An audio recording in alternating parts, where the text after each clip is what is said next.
Selamat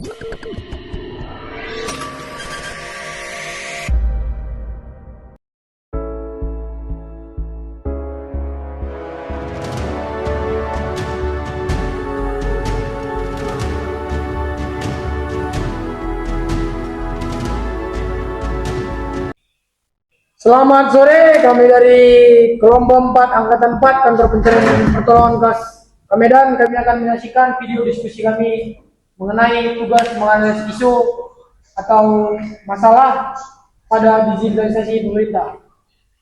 Dari teman-teman kita ngambil isu apa nih yang perlu kita angkat untuk diskusi kita? Gimana kalau insiden peretasan situs peduli lindungi kemarin teman-teman? Yang jadi situs jurnalis ya? Iya. Pas, boleh tuh. Boleh kali itu, boleh kali. Enggak. Pertama berarti itu kita cari deskripsi kasus. Nah, gimana kalau kita pakai apa aja? 5W tambah 1H. Cocok. Iya. 5W tambah 1H ya. Tapi sebelum itu kita cari sumbernya dulu biar kita Boleh, kita cari ya. Oke, kita cari dulu ya sumbernya ya. Tuh, saya dapat tuh keturunan itu grup tuh. Oh, ini ada juga dari kode Politana. Oh iya. Udah itu aja dipakai. Itu aja, cocok. Selain di grup. Ya. Udah buka semua nih, udah buka. Udah. Yuk, yang pertama apa yang terjadi? Kasus peretasan itu terjadi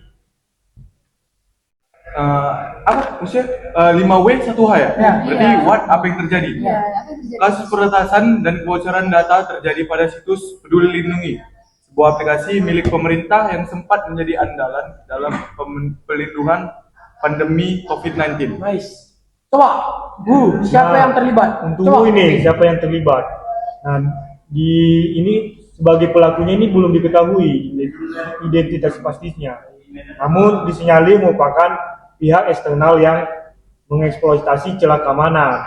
Nah, untuk pemerintahnya Kementerian Kesehatan atau Kemenkes sebagai instansi awal pengelola aplikasi dan Kominfo sebagai otoritas pengelolaan sistem informasi pemerintah, dan juga beserta Komdikdi, Komite Digital Indonesia, memutuskan pemblokiran situs ini, dan masyarakat juga lebih dari 70 juta pengguna yang datanya berpotensi terdampak.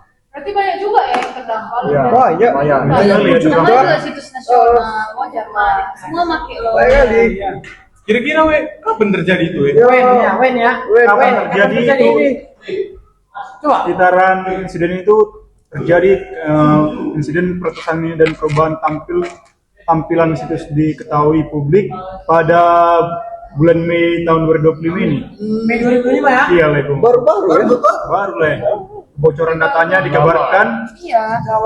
sejak awal tahun 2025 ya, dan telah ramai diperbincangkan di media sosial. Terus di mana terjadinya ini? Kasusnya ini? Itu terjadinya di situs resmi pemerintah Peduli Lindungi. Ini ya betul. Langsung di situsnya langsung ya? Ya, Iya. langsung. Dijadiin website judul kan? Aplikasi ini dahulu dikembangkan oleh Kemenkes dan Badan Siber dan Sandi Negara atau kita singkat BSSN. Jadi mengapa bisa terjadi hal demikian? Why? Gitu kan? Why, kenapa bisa terjadi?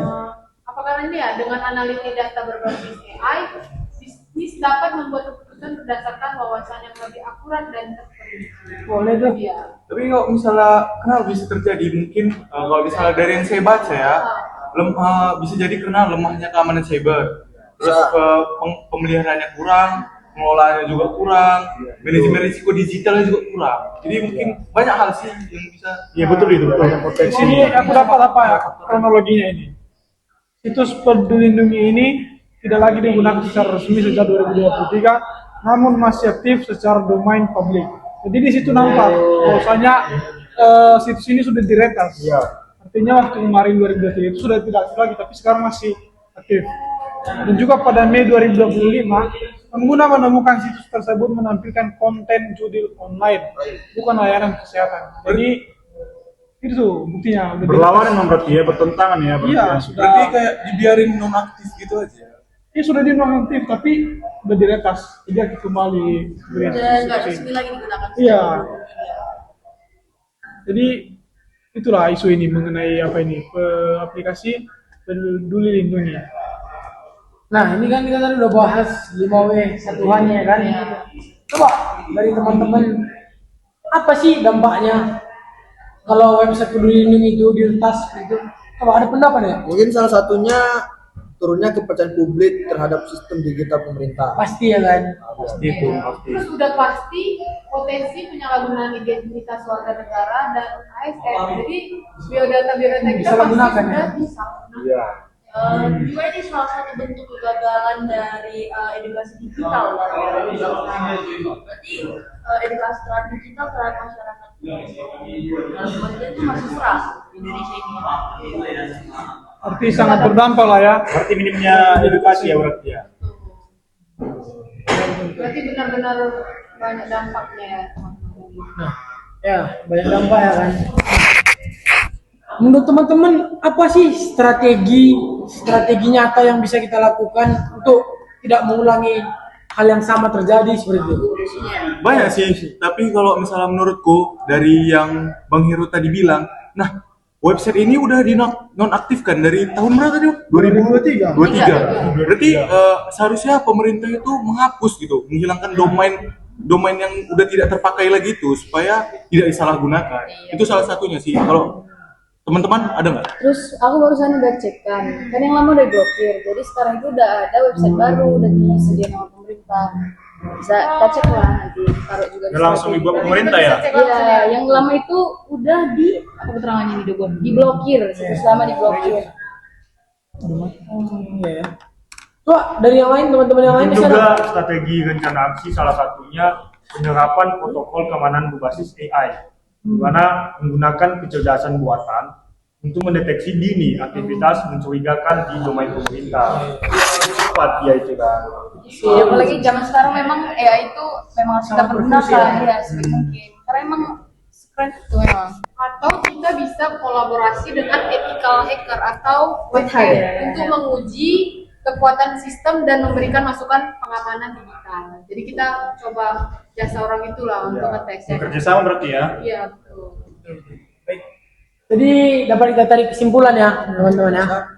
Jadi kasus Peduli Lindungi menunjukkan bahwa ancaman digital tidak hanya terjadi saat sistem aktif, tetapi juga pasca operasional.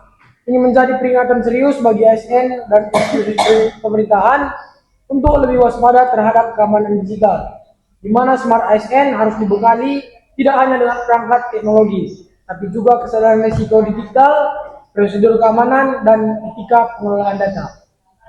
Mungkin itu dia yang dapat kami sajikan untuk diskusi kelompok kami. Apabila ada kekurangan, kami mohon maaf. Terima kasih. Let's go!